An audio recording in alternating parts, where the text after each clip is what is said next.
Coming up on Around San Diego, Super Tuesday in the books and election results are in. Some of the key races we're following. And a man accused of shooting and killing a dentist and hurting two others had his day in court. The latest developments in this case. Plus, a 9-year-old girl is calling on the city to fix the streets in her neighborhood. We're working for you and sharing her frustrations.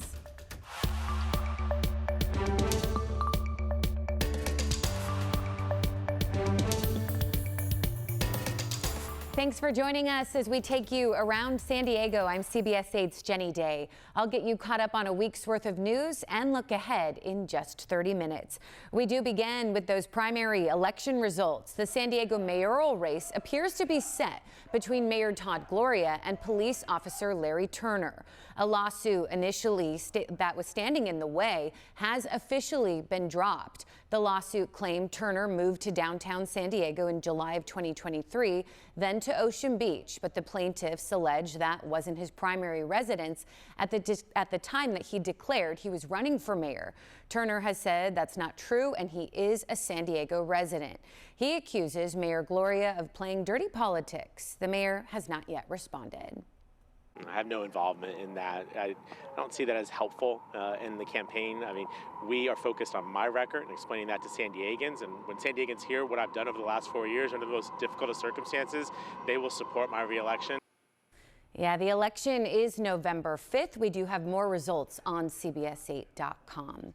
Meantime, District 4 was devastated in January's flooding, and at the time, they didn't have anyone representing them on the city council. So now we do have a better idea of who will be the next city council member for San Diego's 4th district. Henry Foster III is trending toward an outright win following Tuesday's primary election and could take office now in just weeks.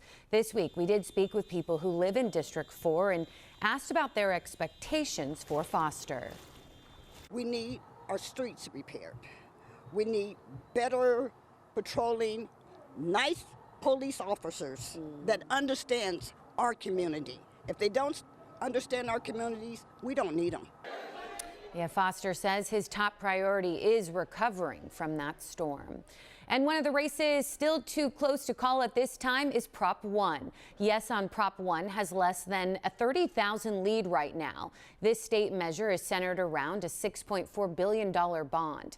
Governor Gavin Newsom says it will help transform outdated mental health systems and tackle the homelessness crisis. But critics say it would take money away from other health services. As for the presidential race, it appears former President Donald Trump is set to become the GOP nominee after nearly sweeping Super Tuesday states. Nikki Haley did make history as the first woman to win 2 GOP presidential primary contests, but it was not enough. Wednesday morning, Haley announced she was ending her bid. The former UN ambassador stopped short of endorsing Trump. Her campaign says there remains a large block of Republican primary voters expressing deep concerns about the former president. As Biden and Trump prepare for a general election rematch, both campaigns will be trying to win over Haley's supporters. Well, the man accused of opening fire at a dental office and killing a dentist pleaded not guilty on Tuesday. Investigators say Mohammed Abdul Karim bought a gun just 5 days prior to the shooting. They say he burst into the dentist's office and fired 23 rounds without saying a word. Benjamin Harouni had been hiding behind a door when he was shot. His family quite emotional in court. The loss is something I cannot explain, and it truly feels like there's a hole in my heart. And it's bleeding. There's nothing I can do about it. Yeah, investigators say Abdul Karim was known in the dentist office as an unsatisfied customer and that the staff was afraid of him. Well, San Diego police are investigating a string of 8 home break-ins they believe are connected. They haven't caught the thieves, but now at least they've been caught on camera in really some remarkable footage. CBS 8's Brian White has more on the burglaries from Mira Mesa. Moments after unlocking and opening the front door from the inside, one of the thieves attempts to disable and move the security camera. but he's unable to. Then he gets frustrated with the getaway driver. Pull right here. Pull right here. Bro, tell him to pull right side, bro. Then a vehicle pulls up. Police identifying as a small, late model, possible dark color SUV. The three burglars then begin to drag a large safe across the floor, arguing with each other about how to do it. No, you gotta push the bottom. I don't have to lean it over you. Push it. The three thieves wearing hoodies and headlamps kept their faces covered as they slid the safe to the getaway car. All of them struggling to push the heavy safe into the back seat before fleeing the scene. Get in. San Diego police say they all appear to be men in their late teens or early 20s. This is a picture of a man they believe is involved in these burglaries. They've been targeting mostly corner houses in Mira Mesa, gaining entry through rear sliding glass doors by either breaking the glass or, in one case, where the sliding door was left unlocked. Yeah, that was our Brian White there reporting. If you see the vehicle in question or know anything about these burglaries, you are urged to call Crime Stoppers. That's the number there at the bottom of your screen. Well, San Diego Unified School Board is moving forward with major layoffs to help close a $94 million funding gap. More than 400 employees could be impacted, with layoff notices potentially coming in a matter of days. The least senior employees are the most likely to go. The layoffs include teachers, administrators, school bus drivers, and other staff. We cannot afford as a district to be cutting positions when we should be looking at how can we make our schools as strong as possible. Yeah, official layoff notices are expected to be mailed out next week. And Santee is set to get a Trader Joe's store. It'll be located off Mission Gorge Road, where the former Best Buy used to be. That building has been vacant since 2021. CBS 8 has been working for you to find out what's going on with empty buildings around the county. Trader Joe's told us last year a new store was going in Santee, but had not said where. The company has not revealed when the store will open, though. I would like to see clean roads, because if the road is clean, then everything else is gonna look clean. What does her future hold, right? This is a plea to repair our city's roads. This young girl is hoping to fix a complicated problem. Lucy says that she's worried someone is going to get hurt, and she's calling on the city to act. Our Shannon Handy is working for you to get her message out. I'm here on Nobel Drive, just west of the 5. You can see it has a lot of cracks and potholes. Lucy's grandparents live just down the street, so she's here often enough to know it needs to get fixed. Chipping and cracks over here. At just 9 years old, Lucy Tebchirani is pretty observant about things most kids her age pay little attention to. There's also separate layers in the asphalt, which can be just as bad and even worse as a pothole. She's talking about Nobel Drive near Villa La Jolla Drive, where two shopping centers meet. Lucy's grandparents live close by. Recently, she started asking questions about why the road looks like this. There's been many times where after school, Papa picks me up and I open my water bottle for a drink of water, and then suddenly we hit some sort of potholes and I spill it all over myself. Lucy calls it both a safety hazard and a bad look for the city. We're supposed to be America's finest city. Fixed roads are safer and just look better. She argues while there may be roads elsewhere that look worse, she doesn't want the same thing to happen here, so it's better to fix it now. It's best to, even if it wasn't quite as important, take care of problems as they happen so they don't become big. Wanting to make a difference, Lucy wrote a letter to the city in part asking, please give me valid reasoning as to why the road has not been fixed, even though roads in neighboring areas have been fixed. She also posted about her concerns on Nextdoor, generating dozens of mostly supportive comments. But so far, she hasn't gotten any updates. So I reached out to the city on her behalf. A spokesperson told me simply, we don't have any resurfacing work planned for this location at this time. I pressed them on what Lucy and her supporters can do to add Nobel Drive to the long list of other city roads that need improvements. I'm still waiting for a response. In the meantime, Lucy says she'll continue to advocate for change, saying anyone at any age can do the same. You don't have to be big or brave to make a difference. You just need to be willing to speak up. Working for you, I'm Shanna Handy for CBS 8. Shannon, thanks. Well, although not nearly as bad as January's flooding, Wednesday's rain brought back really painful memories to those who lost everything and are still trying to recover. People in Logan Heights, especially on Gregory Street, lost their cars, belongings, even their homes. Some say they're getting help from the Red Cross and FEMA, but others say that the neighbor assistance is really too slow or too little. Many are starting to rebuild on their own. I don't think so. People are doing for their own selves. I don't see nobody out here helping them fix their house. Yeah, for more flood recovery resources, just go to CBS8.com and click on the help button. Well, the mother of a man with severe mental illness is suing the jail after he died by suicide. Matthew Settles had been in trouble for decades and was arrested in 1996 for jumping into a bear enclosure at the San Diego Zoo and getting mauled. The wrongful death lawsuit claims the county ignored Settles' mental health struggles and says the county could have prevented his death. CBS 8's Abby Black spoke with his mom, who hopes this never happens again. Matthew Settles committed suicide while in jail custody in August 2022. Now his family's filed a wrongful death lawsuit.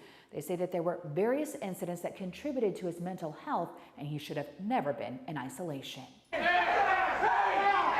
In 1996, then 28-year-old Matthew Settles made headlines for jumping into a bear enclosure at the San Diego Zoo and getting mauled by the female bear. And he thought the bear was waving at him to come in to the bear cage. So that's not stable. His family says that was early on in Settles' diagnosis of schizoaffective disorder.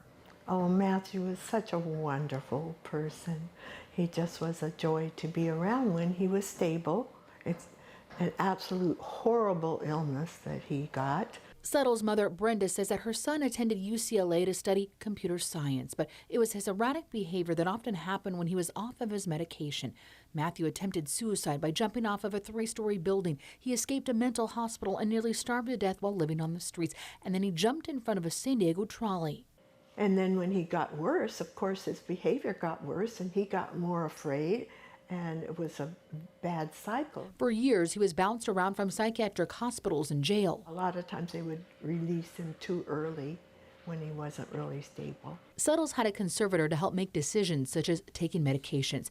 After his last arrest in February 2022 for allegedly punching a security guard at a psychiatric hospital, Settles' mother says that the jail shut out the family and the conservator. What do you mean I can't get any information or we can't contact him? 6 months later, unbeknownst to them, Settles had been transferred from the downtown jail to George Bailey, where he was put in segregation.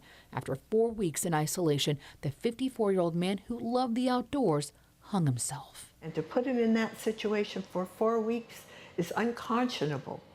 It's just not right.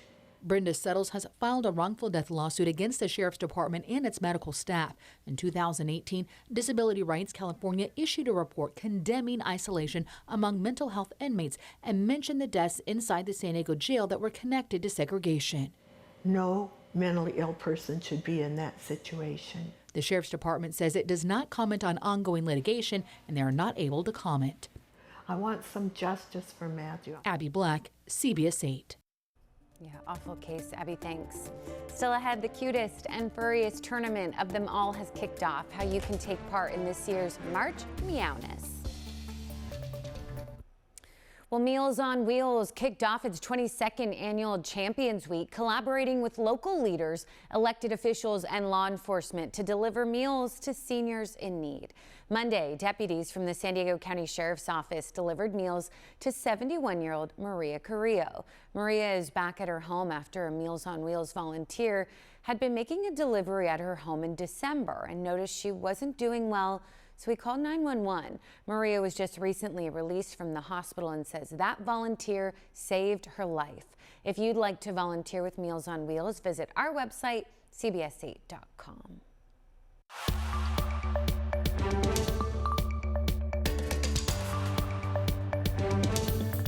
Well, a neighborhood in southeast San Diego isn't playing around about their park. It's in bad shape and they want it upgraded. They turned to us for help, and now we're getting the city's response. CBS 8's Shannon Handy is working for you at this forgotten neighborhood in Encanto. The city says plans to redo Emerald Hills Park were first initiated back in 2020. 4 years later, not much has been done. We wanted to know why. Last week, I showed you the conditions at Emerald Hills Park in Encanto. People in the area tell me it's been around since the 1970s and not much has changed. Take this slide, for example, which is dented and made of metal, making it too dangerous for kids on hot days. The climbing structure is rusted and has chipped paint. Then there are these so-called spring riders, which don't move at all. The tennis and basketball courts are cracked and the bathrooms are run down. The other parks is getting priority on us. You know, we just continue getting pushed back and pushed back. Evelyn Smith chairs both the Emerald Hills Town Council as well as the Encanto Park and Rec Board. I spoke with her alongside Sally Small, who also serves on the council as well as the area's planning group. Both women say they have been requesting a new park for years and have even worked to secure more than $3 million in funding for it, but the process has been slow and, in their opinion, unfair. They claim equity is important, but it doesn't really seem to be going that way for us. We get a little extra funding, but it goes to our rec center advisory group, not to the individual parks. I pushed the city for answers, and they told me the Emerald Hills Park General Development Plan was initiated in 2020 and received community approval in 2021. However, they still need to complete a biological report as well as review an environmental report, both of which are being done, but there's no timeline as to when those tasks will be complete. In addition, city parks are graded on a point scale, which identifies those with the greatest need for improvements. Emerald Hills Park scored nearly 270 points, deeming it in fair condition, meaning other parks with lower scores have higher priority. I'm frustrated, but I expected it, especially since they consider we have a nice green land space, that we look good, even if we don't function. And since we're not the lowest community of concern, we were put down at the bottom of the barrel. But not all hope is lost. The city is reevaluating its park needs index, and they're asking community members to get involved by offering input. We put links up as well as the city's entire response at CBS8.com. Just click on this story, which we'll continue to follow up on. For CBS 8, I'm Shanna Handy. Shannon, thanks. Well, in the spirit of March Madness, the San Diego Humane Society has kicked off its own furry version of the tournament, March Meowness. It's a friendly photo contest, and CBS 8 is a proud partner. Our own Ariana Cohen explains how you can enter. It's back again. It's March Madness, which means it's also March Meowness. Brackets have never been cuter in this ferocious photo competition. The San Diego Humane Society unleashes March Meowness for the 5th year in a row. It's an opportunity for pet lovers to enter their favorite photos of their pets in a very friendly competition. It's free to join, and it's just a lot of fun. From fluffy felines to quirky critters, pet owners are clawing their way to the top with the cutest snapshots. Best of all, it's free to play, and it's easy to enter.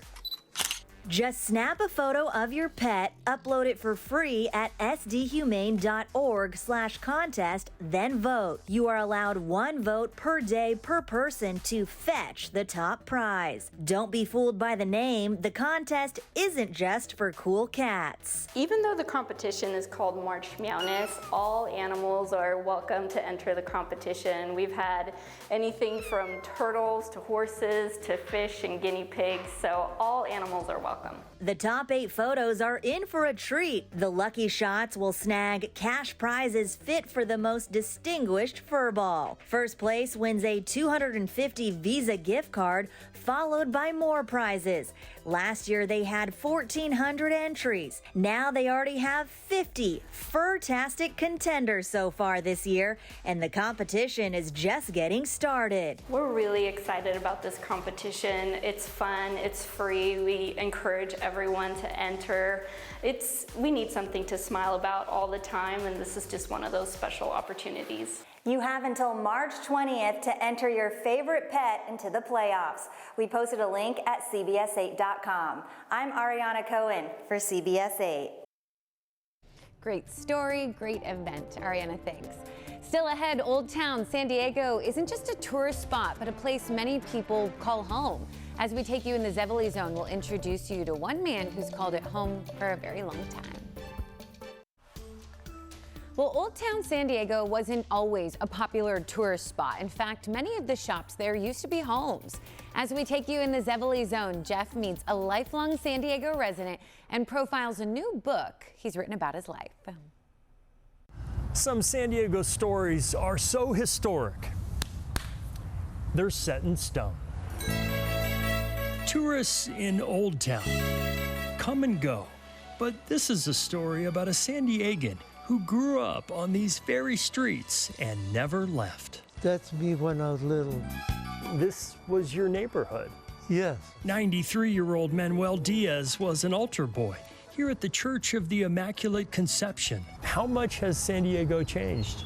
It's changed quite a bit. When Manuel was 14 years old, he started working on a farm in Mission Valley, picking green beans. That's Dad in the middle holding the bean basket.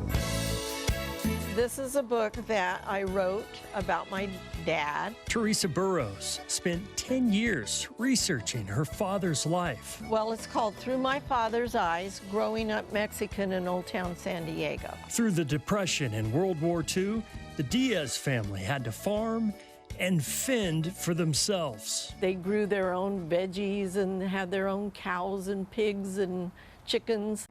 That's gotta hay. They also worked at a nearby meatpacking plant.